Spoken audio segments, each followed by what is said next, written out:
नमस्कार, मी दिलीप नाबर उघडं पुस्तकमध्ये आपलं स्वागत करीत आहे.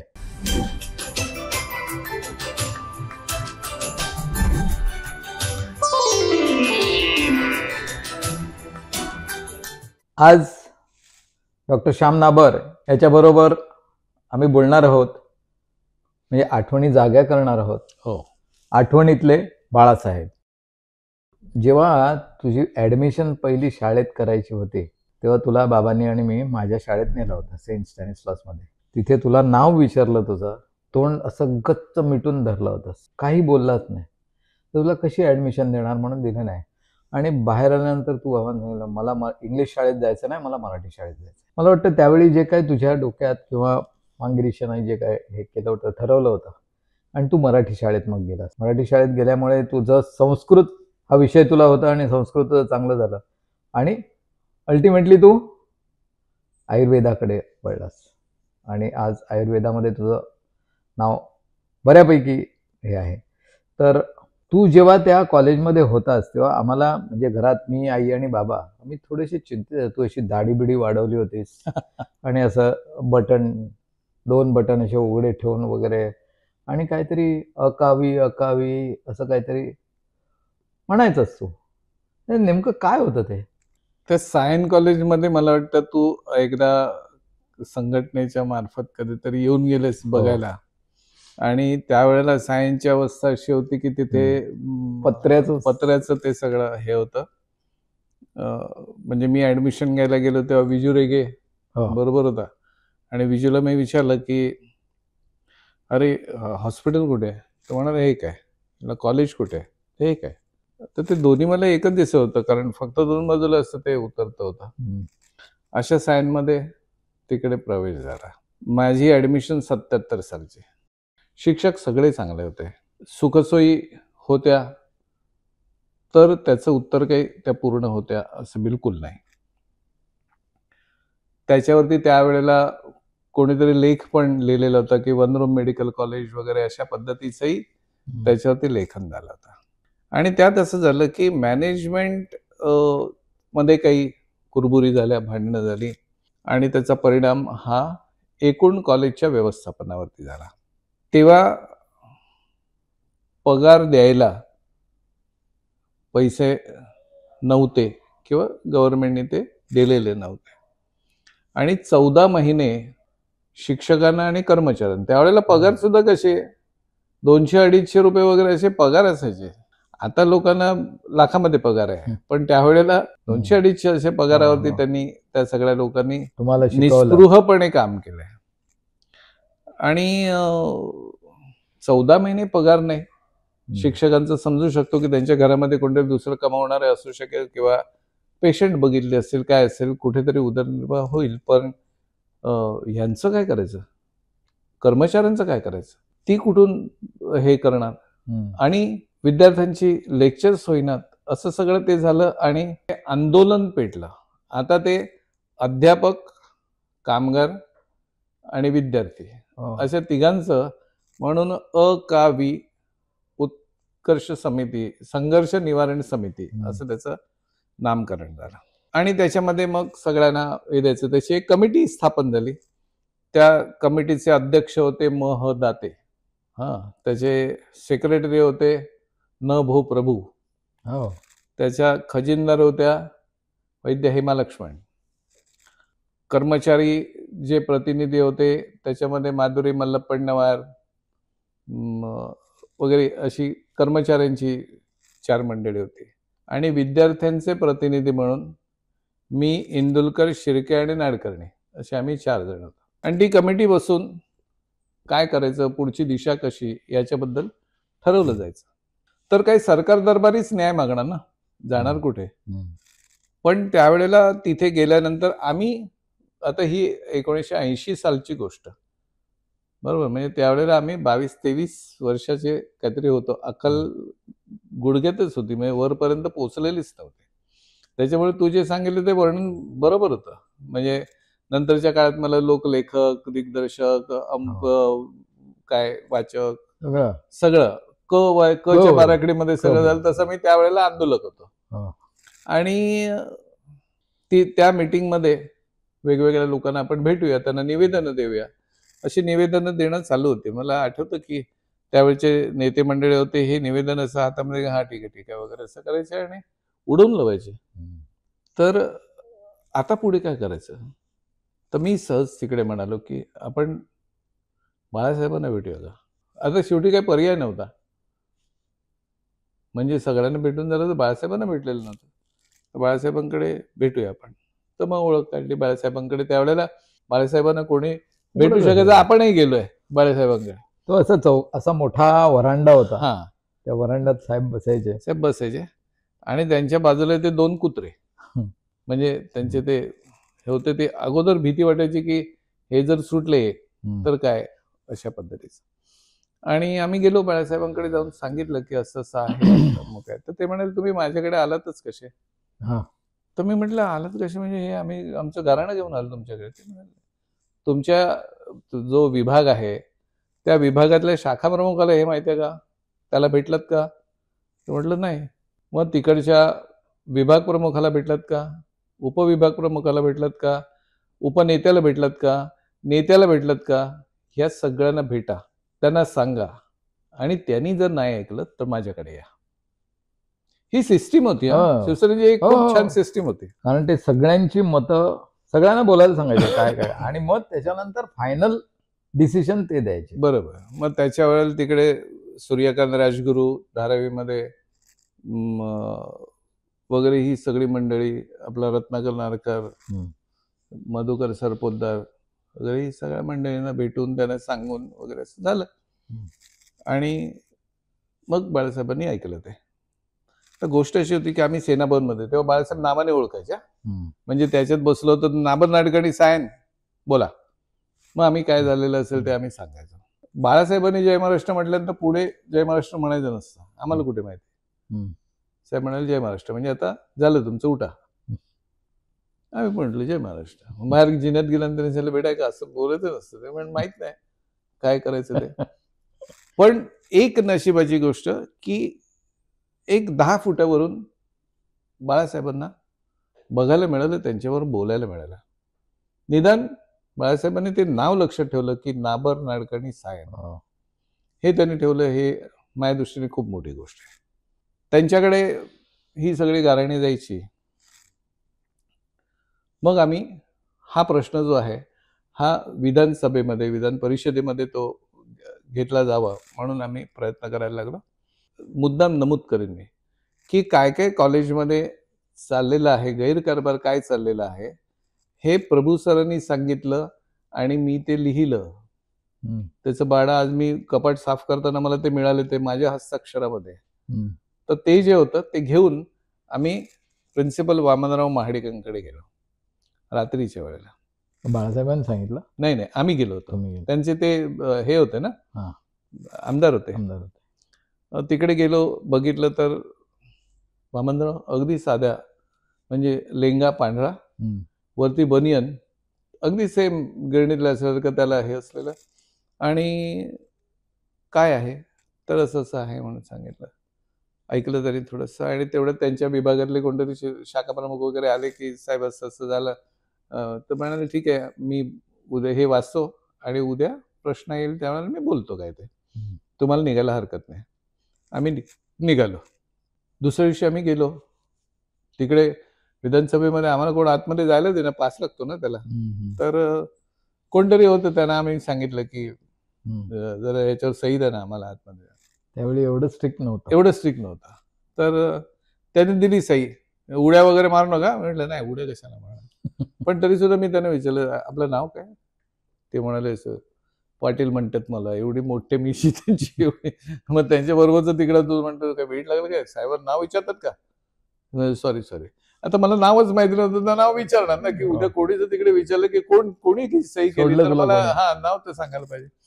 पण तसं करून आम्ही आतमध्ये गेलो आणि वामनराव बोलायला उभे राहिले. वामनरावांच्या जिभेवरती त्या दिवशी सरस्वती नाचत होती. त्यांना प्रिन्सिपल वामनराव महाडिक का म्हणतात हे त्यावेळेला कळलं की मराठीवरती जेवढं प्रभुत्व तेवढंच इंग्रजीवरती प्रभुत्व. 4 जणांची भाषणं माझ्या लक्षात आहेत. मनोहर जोशी, वामनराव महाडिक, प्रमोद नवलकर आणि प्रोफेसर ND पाटील. जे सभागृह या लोकांनी अभ्यासपूर्ण भाषणाने त्यांनी सभापतींना सांगितलं की हे असं असं चाललेलं आहे, याच्यावरती तुम्ही सरकारला निर्देश द्या. आणि मला आठवतं की सभापती तेव्हा रासू गवई होते आणि रासू गवईंनी चॅरिटी कमिशनरला आदेश दिले की हे जे मंडळ आहे हे मंडळ बरखास्त करा, नवीन तिकडे नियुक्त करा तुम्ही, म्हणजे गव्हर्नमेंटचे सदस्य म्हणून तिकडे नियुक्त करा. पोद्दार कॉलेजचे प्रिन्सिपल, पार्ला कॉलेजचे प्रिन्सिपल पोद्दार यांच्या अध्यक्षतेखाली एक कमिटी, त्यांनी 3 वर्ष तिकडे काम करावं, निवडणुका वगैरे घ्याव्या आणि त्याच्यानंतर ते करावं. तसं ते झालं. एक मोठा जय पदरात पडायची गोष्ट होत होती. एवढ्यात एक दिवशी बातमी आली की मॅनेजमेंटने ठरवलं की हे कॉलेज बंद करायचं. तर बंद करायचं तर काय होणार पुढे, तर नाही, विद्यार्थ्यांना पोद्दारमध्ये मर्ज केलं जाईल, शिक्षकांना कुठेतरी ऍब्सॉर्ब करून घेतलं जाईल, कर्मचाऱ्यांचं काय सांगता येत नाही. असं कसं? पण तुमचं कॉलेज गव्हर्नमेंट एडेड होतं ना. गव्हर्नमेंट एडेड कशी घेणार? गव्हर्नमेंट एडेड होतं, पण तरी सुद्धा दुसऱ्या कुठेतरी त्यांचं हे करायचं. त्यांना एवढे नियम हे नव्हते, काढून टाकायचं अशा. त्यावेळेला 14 महिने ज्या वेळेला पगार नव्हता, त्यावेळेला कर्मचाऱ्यांच्या घरामध्ये चूल पेटावी यासाठी प्रभू सरांनी प्रचंड मेहनत घेतली. कधीही त्याची वाच्यता केली नाही. आज मला ती करायला लागते, कारण नाही तर ती कोणाला कळणार नाही. त्यांच्या घरचं रेशन भरलं जाईल याची जबाबदारी प्रभू सरांनी घेतली. वा. तिकडे धारावीतली बाळं, म्हणजे धारावीतल्या डिलिव्हरीसाठी बायका यायच्या, त्यांना छोटी बाळं व्हायची आणि पैसे नाही तर त्यांना दूध जे द्यायचं असतं, हे दूध त्या बाईला ते द्यायलाच पैसे नाहीत. तेव्हा सदी कामत सरांनी आपल्या घरी सांगितलं की घरचं दूध कमी मागवा, कारण मला सायनला दुधाचे पैसे द्यायला पाहिजे. अशी माणसं त्यावेळेला होती आणि म्हणजे खरंच त्यांचं आभार मानायला पाहिजे. आणि ते करून ते आंदोलन जे आहे असं झालं. आम्हाला बातमी आली की कॉलेज बंद करतात, आता काय करणार. काही मंडळी होती ती म्हणाली आपल्याला पोद्दारमध्ये जायला मिळतं, आपण जाऊया पोद्दारमध्ये. तर मी म्हटलं की पोद्दारमध्ये मर्ज करतात याचा अर्थ काय? पुन्हा 40 लोकांची ऍडमिशन, 40ची ऍडमिशन होती त्यावेळी, 40 मुलांना. तर पुढच्या वेळेला पोद्दारची 50 आणि सायन्सची 40 अशी 90 लोकांची ऍडमिशन होणार का? तर ते म्हणाले नाही, त्यांची ऍडमिशन नाही होणार. म्हणजे आता जे आहेत त्यांचं कोर्स संपेपर्यंत त्यांना पोद्दारमध्ये, पुढची ऍडमिशन बंद. मला माझा ऍडमिशनचा दिवस आठवला. मला मार्क कमी मिळाले, मला कुठे मिळणार नाही हे अगदी स्पष्ट झालं. रांकेतही उभं करणार नाही, ऍडमिशन सोडून द्या, रांकेतही उभं करणार नाही. असं झाल्यानंतर मी संडासात जाऊन एकटाच रडलो होतो. माझ्यासारखी रडणारी अनेक मुलं असतील ना, जी 40 मुलं त्यांना पुढे त्यांची अम्बिशन पूर्ण करायची, ते आयुष्यामध्ये कशी करू शकणार जर कॉलेजच बंद झालं तर? त्याच्यामुळे कॉलेज तर चालू राहिलं पाहिजे. मग त्याच्या विरोधामध्ये गेलो आम्ही. चक्री उपोषण झालं आमच्यावरती, मारेकरी वगैरे वगैरे सगळे मारेकरी. पण ते जे 2 बटणं उघडी ठेवण्याचं जे सुरू झालं ना, हे तेव्हाच होतं. पण ती बटणं मी बाहेर उघडी ठेवायचो. घरात आलो, बाबा समोर दिसलं की ती लावायचो. त्यांच्या एवढा टेररिस्ट, म्हणजे शार्प शूटर असं म्हणायचं नाही, त्यांना काय ते एन्काउंटर स्पेशलिस्ट कसे असतात तसे ते. जर ते मला असं काहीतरी बघितलं असतं ते एन्काउंटर केलं असतं माझं. तुझं काय एन्काउंटर वगैरे ते करू शकलं नसतं. नाही, ते मारायला यायचे तेव्हा तू खुर्ची समोर ठेवायची. आपण ते माझं स्किल आहे ना, स्वतःला वाचवणं हे स्किल नाही का? आता त्यांचा पट्टा तेवढा लांब नव्हता, तो नाही पोहोचला. आपण आपलं ढाल नाही तर आपण खुर्ची. तर ते झाल्यानंतर आमच्याकडे बातमी आली की कॉलेज बंद करतात. आम्ही बाळासाहेबांकडे गेलो. बाळासाहेबांना सांगितलं काय झालं. असं नाही, आम्ही परत बाळासाहेबांकडे गेलो.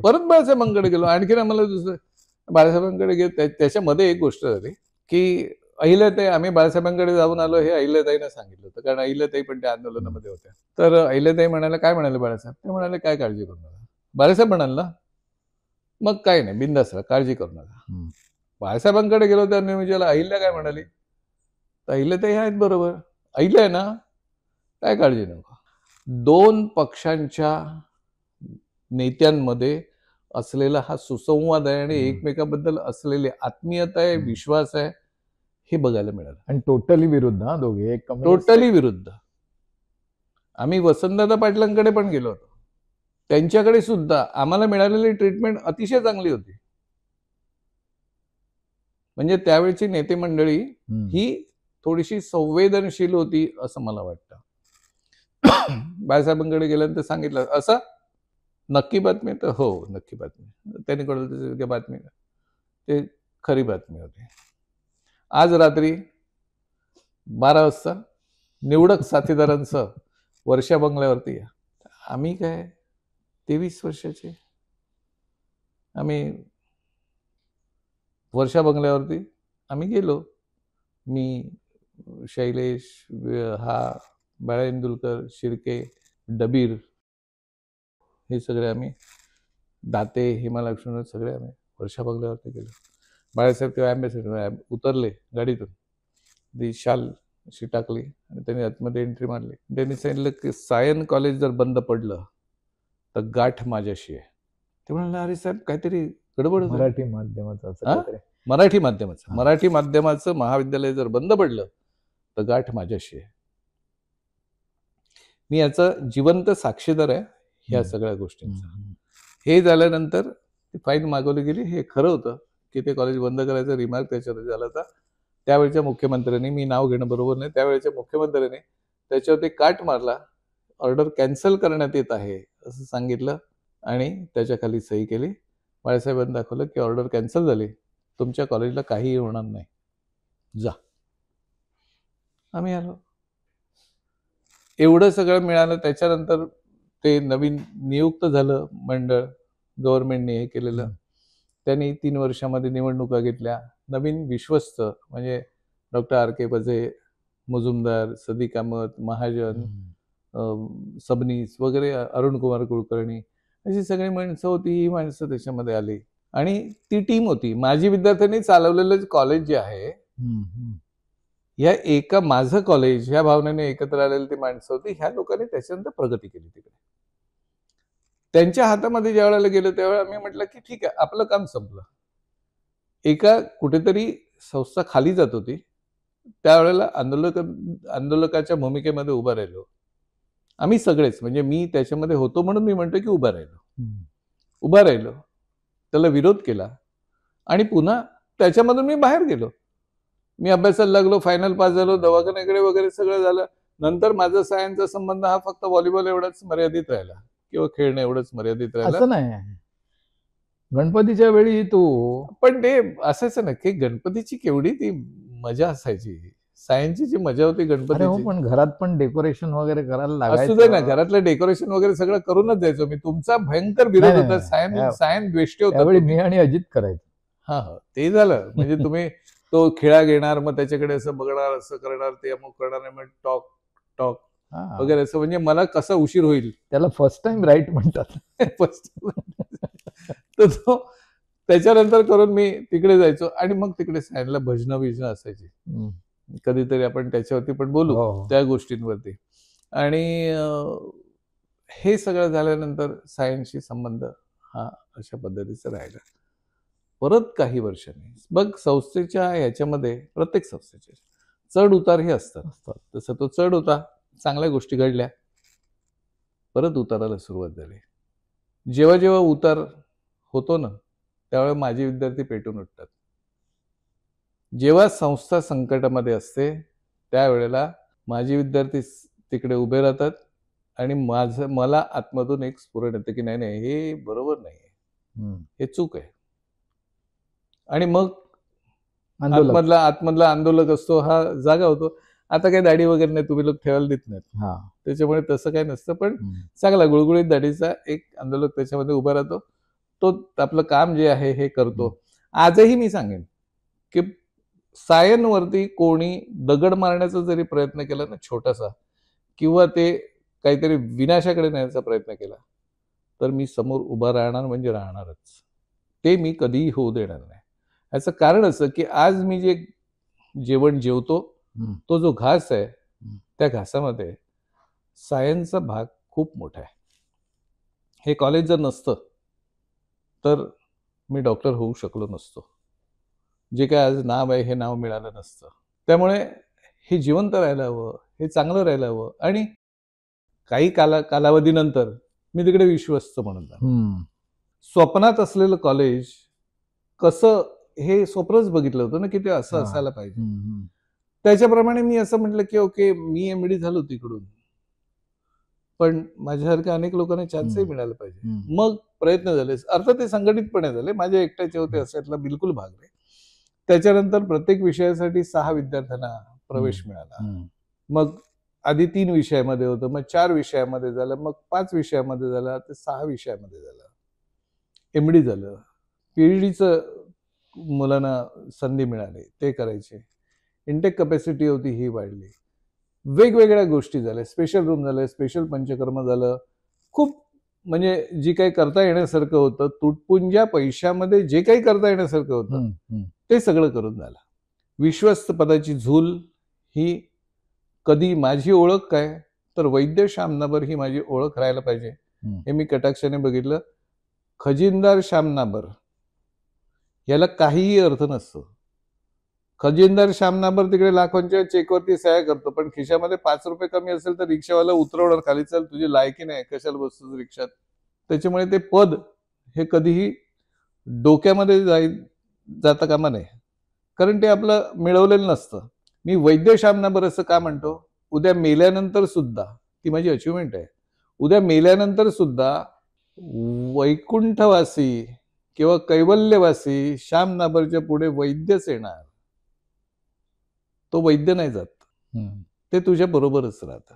माजी कोषाध्यक्ष अमुक तमुक वगैरे असं कोण नसतं, तो वैद्य श्यामनाबर हे राहणारच. मग पाठी कै येऊ देत किंवा वै येऊ देत, काय असं ते वै जे आहे माझं हे मी मिळवलेलं आणि त्याच्यामुळे ते येतं. सायन्सशी मी असा कॅटलिस्ट प्रमाणे मी वागलो, ज्या वेळेला हो मनात खोल कुठेतरी सायन आहे, कारण आयुष्याचा जवळजवळ पाव हिस्सा किंवा 20% हे मी सायनमध्ये रमलो, सायनमध्ये जगलो. तिकडच्या अनेक गोष्टींनी आनंद दिला, अनेक गोष्टींनी दुःख दिलं, पण तरी सुद्धा सायन हे आमचं आहे, ते वेगळं आहे. सायनची माणसं ज्या वेळेला एकत्र भेटतात त्यावेळेला त्यांच्यातला तो आम्ही वागवलेलं केल्यानंतर सरदेशमुख सर सांगतात नेहमी, हा आता बघा सगळे सायनवाले जमले, आता काय त्यांच्या गप्पा नव्हते ना, तेही सायनला होते शिकवायला, त्याच्यामुळे तेही येतात गप्पामध्ये. आणि खरंच तो जो एक ओलावा आहे, हा ओलावा त्या ठिकाणी दिसतो. आज या निमित्ताने बाळासाहेबांची आठवण झाली की बाळासाहेबांनी सायनवरती एवढे उपकार केलेले आहेत की त्या ऋणामधून आम्ही कधीही मुक्त होऊ इच्छित नाही, त्या ऋणाची परतफेड करू म्हणजे इच्छित नाही. आम्ही ते आंदोलन झाल्यानंतर बाळासाहेबांना पुष्पगुच्छ घेऊन गेलो होतो. बाळासाहेबांनी फक्त विचारलं, चांगलं चाललंय ना, बस. माझं मालूचं मनगणं पुस्तक आलं त्यावेळेला माझी खूप इच्छा होती की बाळासाहेबांनी त्याची एक प्रत नेऊन द्यावी. मग मी आदेशला सांगितलं की आदेश साहेबांकडे जायचं, तुम्हाला जाऊया. मग कधी तो आदेश बांदेकर, कधी तो नव्हता, कधी मी, असं ते करत करत आणि नंतर साहेब आजारी पडले आणि नंतर त्यांना भेटायला हे होणं म्हणजे द्यायचे नाहीत भेटायला, म्हणजे बाहेरचे त्यांना त्रास नको म्हणून त्यांची तब्येतच बिघडली होती, त्यामुळे ते जायला मिळालं नाही. आजही ते एक शल्य मनामध्ये आहे की ती जी कॉपी आहे ही बाळासाहेबांकडे द्यायला हवी होती, त्यांच्या पायाला हात लावून नमस्कार करायला हवा होता आणि बाळासाहेबांनी डोक्यावर हात ठेवायला पाहिजे होता. बाळासाहेबांनी नावाने ओळखला, बाळासाहेबांचे स्पर्श, बाळासाहेबांचा आवाज कानामध्ये राहिला, त्यांचं दर्शन तसंच डोळ्यासमोर राहिलं, पण त्यांचा स्पर्श झाला. आज आठवण झाली, एक थोर माणसाकडे बोलायला मिळालं, त्यांचा सहवास थोडासा का होईना मिळाला, त्याच्याबद्दल खूप खूप आभारी आहे मंगेशाचा. मंडळी, बाळासाहेबांच्या आठवणी आपल्याला एवढं कथन केलं डॉक्टर श्याम नाबर यांनी. तुम्हाला कसं वाटलं? तुमचे पण काही अनुभव असतील, तुम्हाला पण बाळासाहेब आठवले असतील, हा कार्यक्रम जर तुम्हाला आवडला तर शेअर करा तुमच्या मित्रमंडळींबरोबर, लाईक करा आणि उघडं पुस्तकला सबस्क्राईब करा. धन्यवाद.